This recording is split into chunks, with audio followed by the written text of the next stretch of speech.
Rumah kita, kita jaga. Satu mini karnival rakyat bertemakan Kami Pilih GRS berlangsung di Kampung Warisan Inanam baru-baru ini. Karnival ini dimeriahkan dengan pelbagai aktiviti menarik, antaranya pertandingan nyanyian, memasak tradisional serta pertandingan mewarna kanak-kanak yang berjaya menarik perhatian ramai peserta.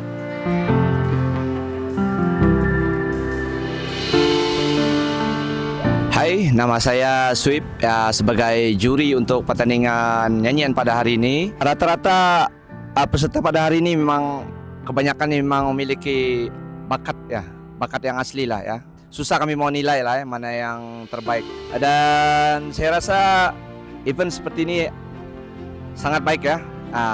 Tahun-tahun kalau boleh buat macam ni supaya untuk memeriahkan suasana kampung warisan ni lah. Pada sebelah malam, seramai 5 peserta yang berjaya memasuki peringkat akhir nyanyian yang diadili oleh barisan juri berpengalaman.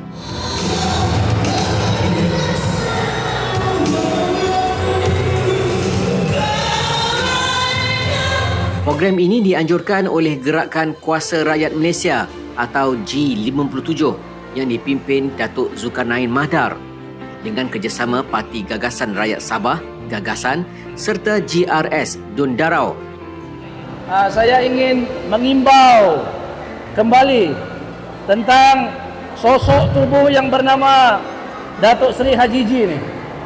Terbinanya Puri Warisan ini. Terbinanya Telipok Ria. Ini adalah atas jasa budi baik Datuk Seri Haji G.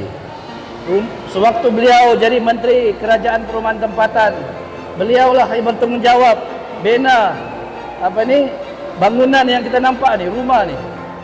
Bagi Ketua Bahagian Parti Gagasan Rakyat Sabah bahagian Darau, Datuk Muhammad Razali Razi, ketika ditemui berkata, program penganjuran seumpama ini penting dalam memperkukuhkan silaturahim serta menonjolkan bakat masyarakat setempat.